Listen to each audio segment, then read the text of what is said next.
ರಾತ್ರಿ ಮಲಗಿದಾಗ ಉಂಟಾಗುವ ಕೀಲು, ಕೈ ಹಾಗೂ ಕಾಲು ನೋವನ್ನು ನಿರ್ಲಕ್ಷಿಸಬಾರದು. ಇವುಗಳಿಗೆ ಕಾರಣ ಸ್ನಾಯುಗಳ ಆಯಾಸ, ನಿರ್ಜಲೀಕರಣ, ಕಳಪೆ ರಕ್ತ ಪರಿಚಲನೆ, ನರಗಳ ಮೇಲಿನ ಒತ್ತಡ, ಪೌಷ್ಟಿಕಾಂಶದ ಕೊರತೆಗಳು ಸೇರಿವೆ. ಇದಕ್ಕೆಲ್ಲ ಮೂಲ ಕಾರಣವು ಯೂರಿಕ್ ಆಸಿಡ್ ಅಂತ ಹೇಳಲಾಗುತ್ತದೆ.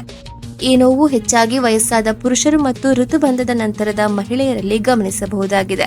ಇದು ಅತಿಯಾದ ಮದ್ಯಪಾನದಿಂದ ಉಂಟಾಗುತ್ತದೆ. ಔಷಧಿಗಳನ್ನ ತೆಗೆದುಕೊಳ್ಳುವ ವ್ಯಕ್ತಿಗಳು, ಮೂತ್ರಪಿಂಡ ಕಾಯಿಲೆಯಿಂದ ಬಳಲುತ್ತಿರುವ ರೋಗಿಗಳು, ಅಧಿಕ ರಕ್ತದೊತ್ತಡದಿಂದ ಬಳಲುತ್ತಿರುವವರು, ಅಧಿಕ ರಕ್ತದ ಸಕ್ಕರೆ ಇರುವ ರೋಗಿಗಳು, ಹೈಪೋಥೈರಾಯ್ಡಿಸಮ್, ಬೊಜ್ಜು ಇರುವವರು ಈ ರೋಗದಿಂದ ಬಳಲುತ್ತಾರೆ.